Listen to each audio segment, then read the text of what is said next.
secret que je vais vous donner aujourd'hui. Comment est-ce qu'il faut conquérir? Comment est-ce qu'on obtient le pouvoir réellement? Et je vais terminer par le chapitre. Comment est-ce qu'on mène une campagne? Il y a des modèles. Il y a des modèles pour accéder au pouvoir. Le premier mode, c'est le mode autocratique. Ça peut être par hérédité. Vous pouvez accéder au pouvoir par hérédité. Par exemple, le roi de Maroc. Là, c'est un royaume, c'est un pouvoir. En Angleterre, dans nos villages.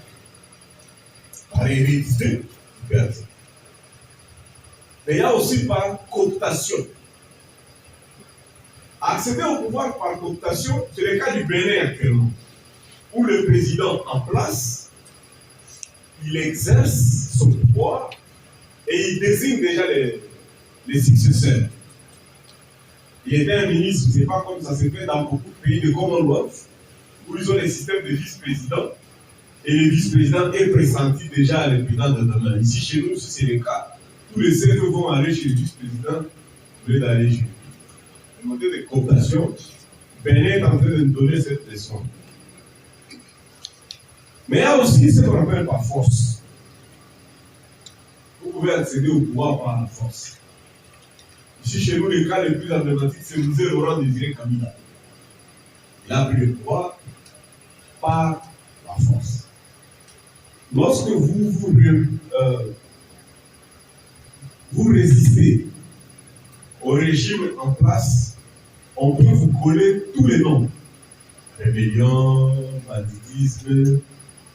Mais lorsque votre organisation atteint la capitale, atteint ses objectifs d'accéder au pouvoir, ça devient une révolution. Donc, un enfant, tant qu'il n'est pas né, on ne l'appelle pas enfant, on l'appelle fœtus ou embryon. Mais quand il naît, on l'appelle enfant. La rébellion, quand il arrive au pouvoir, on appelle ça une révolution.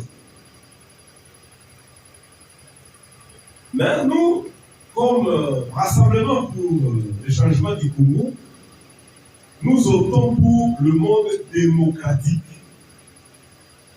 On doit être bien compris parce qu'il y a de nos amis désormais ici qui pensent que tout le monde a levé l'option de faire la rébellion. Non.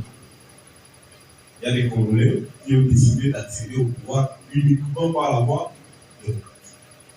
Et pour accéder au pouvoir par la voie démocratique, c'est passer par les élections.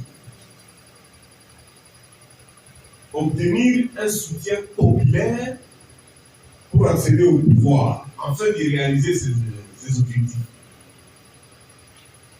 Mes frères, celui qui vous parle ici a expérimenté ces voies-là. Je vous dis sincèrement,